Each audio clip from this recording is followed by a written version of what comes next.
it's very important not to forget about, first of all, sleep, eat, and work out, and to spend your time with your loved ones. It's really very important. You're listening to 15-Minute Mastery, a show that empowers you with insights from leading iGaming experts to enhance your personal or business performance.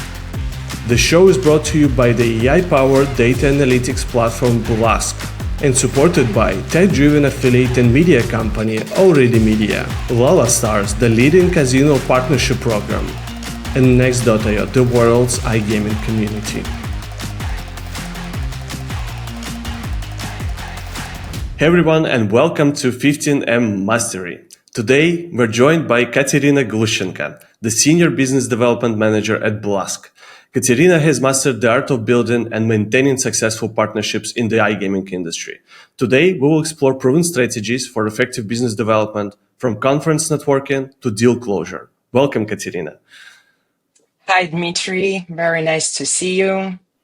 Finally, we will meet soon in Barcelona in person. That's true. Let's go straight to the action.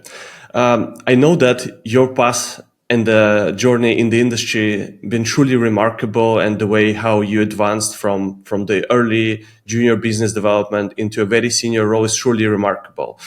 And I think our industry lacks talent, and especially from the outside, and we discussed this topic a lot. So I really wanted to hear your thoughts and more about your experience on how to start in this industry, how to build yourself as the business development professional from the very bottom, and most importantly, how to find the balance between professionalism and the personal life. Well, all right. Thank you for this question. I guess it's my favorite topic because all the time I've been a very talkative and active child, and my parents didn't know what to do with me. I loved and still I love learning different languages, and I was talkative person who loves different networking and communications, and I didn't know what I'm gonna to do with it. Like, my parents are doctors, and who am I? So I started, my first experience was I was working at one of the best hotels in Minsk as a front office manager. Of course, it's very, very difficult job, but I feel here in that here, let's say, like fish under the water, because I love to talk to people. I love people, and I love solving their problems. It's very important for me because I'm a empathetic person. So then I started my journey in a small media buying Minsk agency. Like, I was working there for maybe 1 year, and then I started my journey, one of the best companies in the industry and one of the biggest companies in the industry, as a lead generation manager there. So I understand that period of time I wasn't ready to be a business development. So I started as a lead generation manager, and I had a really success, I would say. And yeah, after I was junior business development manager, and finally here in Blask, I can say that I'm a senior business development manager. What I have learned from all this long journey, that you don't love your job your love. It's very important, really. So you can choose different companies, different spheres and industries. It's very important to make your job your hobby. It's all about me. Can you talk a little bit more about how to make that transition from the junior person to a senior person, and what it takes professionally to be able to make that jump? From junior to senior, I would say you need just some more time to have this experience. Probably some of the, and it depends on your personality.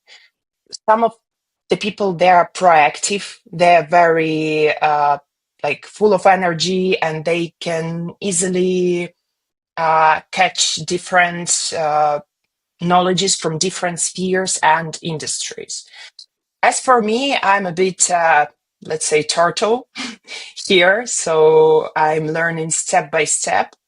But just I need some more time, and when the time comes, I feel that yeah, now I'm senior business development manager. Right, got it. I know that a part of your journey was really closely tied with finding a balance in life and overworking a lot, especially early on. And this is something where a lot of people in this industry, they actually proud of, like working a lot, but it comes with certain consequences. So can you talk a little bit more about it? And is there such a thing as the work-life balance at all? Yeah, it's very, very important topic for me. And when I entered the first big company, I didn't know why everyone is talking about work-life balance and like, what is it?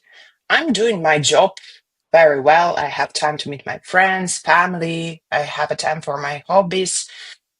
Uh, but when you realize that in our industry we have a really, let's say, honestly, big money, and you want this big money, you started to compare yourself with your colleagues, with somebody in the industry, and like, I want this car, I want this, I don't know, apartments, I want to buy this, that, I want to buy, I don't know, whatever, and I want this money as well. And what did I start to do? It's just wake up with my laptop and go to sleep with my laptop. And between all of this, I have so many clients. I have different flights. I had flights actually maybe once in a 2 months, or sometimes it's like every month. And we had a flight in Cape Town. It was like uh, it was were connected flights, but maybe it was around 90 or 20 hours, something like that. So of course that's crazy. It's not normal. And when you woke up and started just picking up your phone and started listing all these emails, chats, and like, that's crazy. You need some time to relax. So it's very important not to forget about first of all, sleep, eat, and work out, and to spend your time with your loved ones. It's really very important. I love it, and it leads me actually to my next question about the conferences, because it's a major part of your life and most of the sales or business development people in our industry, and the conference are a massive investment of time and resources. What strategies help you maximize value before, during, and after these events? It's very interesting question because all my conferences are not the same. Uh, like, it depends on my period of time, because before, when I was a couple of years ago, like a bit younger, I was a party girl. I loved to party till the morning. I wanted to meet all the people from the industry, to meet all my mates, to visit all the parties. But it's, of course, it's very difficult for me now when expos and traveling, it's not something incredible for you. It's just part of your life. Very nice, a very beautiful life, but it is still just your job, your work. So you need to networking with people, meet them all, but unfortunately, we limit it in time. And sometimes I just text to my mate from the industry, like, sorry, I would really love to meet you this time, but let's catch up somewhere, I don't know, in Europe, just to spend some time together or have dinner or lunch or whatever, or we can just catch up on the next expo, or at least we can just call each other, you know, and use FaceTime, for example, because it's all about, personal relationships. Of course, I mentioned that I love people. They make me, how to put it, full of energy. It's like fuel for me. Yeah, and that's why, yeah, we can find some time now through camera online. Yeah, actually, this is probably one of the most important topics for me as well, because I talk a lot about how I try to cut the amount of meetings at the conferences and outside of the conferences, and I think remote work, it changed the way how we connect with like either existing or potential partners. My question is, how do you create meaningful relationships and stand out when working primarily online? Well, I love this question as well because I just found out for myself a very interesting approach to people. It's just to be yourself and to be honest. I had a case yesterday. It was just yesterday. Uh, we had a chat with a potential client, and like he didn't reply me, and I just texted him, "Look, so now I'm sitting in my pajama, drinking coffee, eating banana, and I don't have time to pinging you all the time. Please reply me." He didn't. What did I do? I sent him a very funny video where I followed and texted like, if you're not going to reply me right now, I will keep continue following. And he replied me immediately, and he was laughing like, "Kate, oh my gosh, you're so funny." Uh, so for me, it's a great approach just to be yourself. I'm a person very easygoing, open-minded, with a good sense of humor. So of course you need to feel where you should do this or not, because if we talk about like big corporations, big clients, where the guys in suits are discussing business, of course it's not applicable in that case. But you just need to feel people. Yeah, I love it. Um, Slightly before, you mentioned the fact that it's very hard to pick and prioritize meetings or partnership opportunities. My question is, how do you actually identify and prioritize these leads with the highest potential? Mm, I would say I don't have with the highest potential or with low potential, because everyone is important for me because, as I mentioned before, again, I always put people first. So people, uh, they are the most important for me. That's why if I see that, for example, I have very big potential client that I really would love to meet at the expo, but they're limited in time. I understand this. I'm not going to be pushy. I'm not going to send them emails like every day. So what should I do in that case? I will just text them once again, maybe during the expo, propose catch over coffee somewhere, or maybe to uh, have a dinner or meet at the party if they are very limited in time. Of course, they need time to have a rest. Uh, I will just text them after the expo once again, and we can meet up online. Yeah, I really like what you just said, because I think our industry often involves a lot of meetings before the deal closure, probably sometimes even multiple stakeholders, and the timelines, especially in B2B, are insanely broad. And my question is, what kind of techniques can help you maintain the momentum and guide deals to their successful closure, especially after the event when it's switched fully remotely? Mhm. So the first and main point, I would say it's just my advice.